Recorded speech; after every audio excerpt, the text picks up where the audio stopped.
Have you ever wondered what the most brutal and merciless punishment humanity has ever conceived is?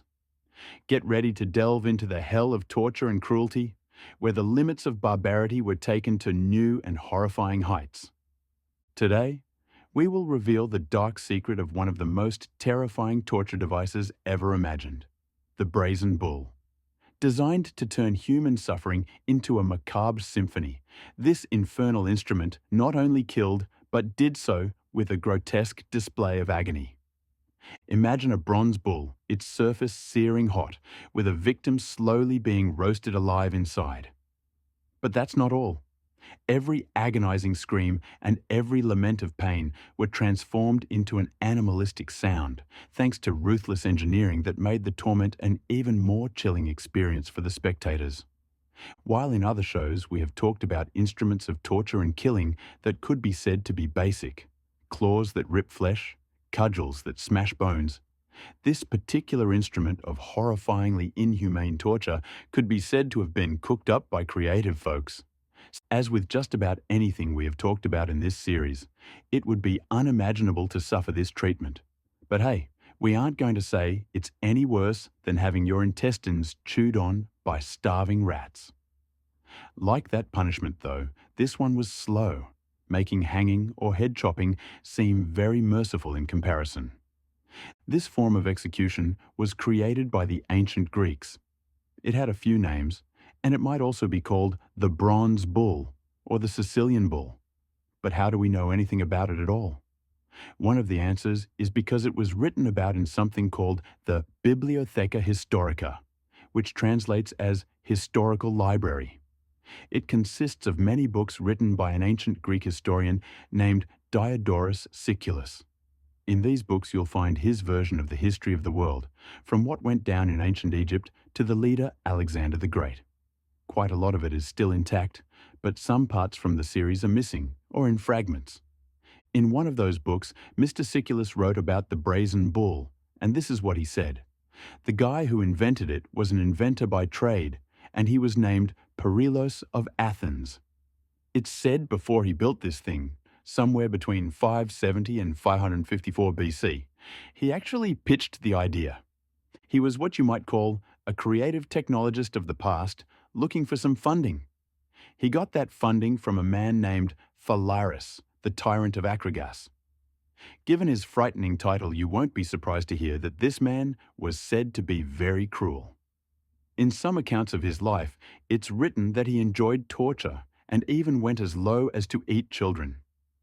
We should say that the Encyclopedia Britannica cites research that says he wasn't as cruel as some people have written.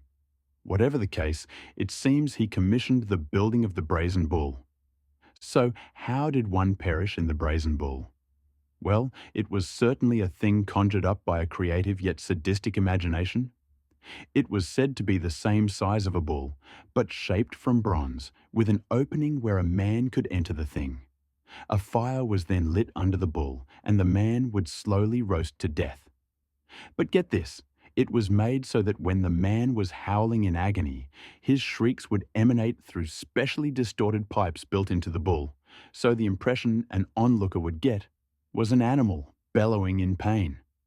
This might have been the fun part for someone like the tyrant of Akragas.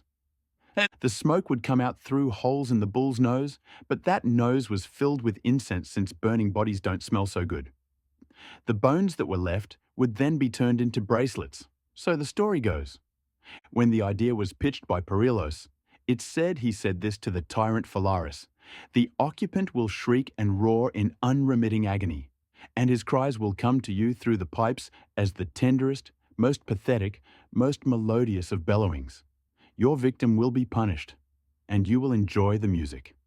When the bull was finished, Phalaris told the inventor to get inside the thing to test out the sound. But some sources say he lit the fire and the inventor died there. Others say he pulled him out, but then killed him by pushing him over a cliff. It seems, for all his hard work, Perilos was killed, but perhaps not because Phalaris didn't want to pay. Even though Phalaris is said to have been keen on cruelty, it's written that he said this to Perilos after hearing about the execution method. His words revolted me. I loathed the thought of such ingenious cruelty, and resolved to punish the artificer in kind. I said to him, "If your art can really produce this effect, get inside yourself and pretend to roar, and we will see whether the pipes will make such music as you describe." By the way, it's written that on his downfall, Phalaris was also killed inside the bull. So that's inventor and commissioner both killed at their own hands in a way. Word of the Brazen Bull was passed down, and histories were written, and they linked the device with these two men, the inventor and the tyrant.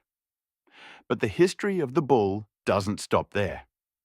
The Romans, it's said, had a taste for the Brazen Bull, and if you've watched our other shows on Roman torture, you won't be surprised to hear some people wouldn't have had many scruples about roasting a man to death and enjoying his screams. We might look at the story of a man named Saint Eustace. It's said he became a martyr after being killed in the 2nd century. The Romans were punishing many Christians before they themselves converted to Christianity under the Emperor Constantine, but that was in the 4th century AD. Before that, a lot of Christian blood was spilled, and it seems a few Christians also got cooked to death inside a bronze animal. Saint Eustace was said to have been one of them. Before he converted to Christianity, he had served under a Roman emperor, but he saw the light, so to speak, when he had a vision one day which involved a stag and a crucifix. Christians might tell you that this man then lost everything, which was one of those tests of God. He lost his cash, his servants and his wife and kids were taken away from him by, of all things, a lion and a wolf.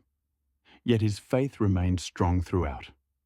There are a few different stories as to what happened to this man, but some people will tell you he got his wealth back as well as his family. But in the end, he, his wife, and his children were all roasted to death in the Brazen Bull on the orders of Emperor Hadrian. We looked at some Christian sources and they seem to back that up, although they don't all say his family got the treatment too.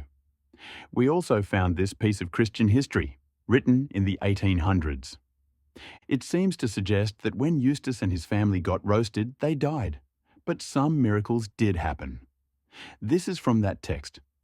The holy martyrs, by divine power, remained alive for 3 days, praising and blessing the great giver of life and death. At last, when their voices ceased, the bull was opened, and all 4 were found without life, but also without any injury to their bodies or garments. It's written that other Christians close to this time went the same way. For instance, a man known as Saint Atticus. This is written about him. They became enraged and dragged him to the temple of Artemis, and there they threw him into a glowing, red-hot copper or brazen metal bull, where they normally put their sacrifices to the idols to cast demons out of their own people. He loudly prayed God to receive his soul and strengthen the faith of the Christians, and begged God to forgive those who were inflicting on him this torment. He then departed as peacefully as if he fell asleep. We should say that there are people who don't believe these stories and relate them more to legend than truth. It's not for us to say what is true or not, but most serious historians will at least tell you that the stories from the bull's surprising beginnings in Greece to Christian martyrs not feeling any pain while being roasted are hard to verify. What is very much true is that stories of the Brazen Bull have been passed down through the ages, and those manuscripts can still be read today. By the way, while you might see a Brazen Bull in a museum in the world, it won't be the real thing, only a depiction of one. Have you seen worse in our other punishment shows? Tell us in the comments. And there you have it, the Brazen Bull, a nightmarish creation that redefined cruelty and punishment in human history. Its twisted design and horrific method of execution remain a chilling reminder of the depths of human depravity. As we've explored today, the Brazen Bull stands as one of the most extreme examples of torturous ingenuity ever conceived. But before you close the book on this ghastly chapter, ask yourself, what other horrors from history are hidden in the shadows, waiting to be uncovered? Don't miss out. Subscribe now and dive deeper into the dark corners of mankind's past with us. Hit that notification bell so you're always the first to see our latest videos exploring the most shocking and disturbing stories from history. And if you think you can handle more of the macabre, Check out our other videos for even more chilling tales. Thanks for watching, and remember, history has its secrets, and we're here to reveal them. Stay tuned, stay curious, and stay brave. See you next time.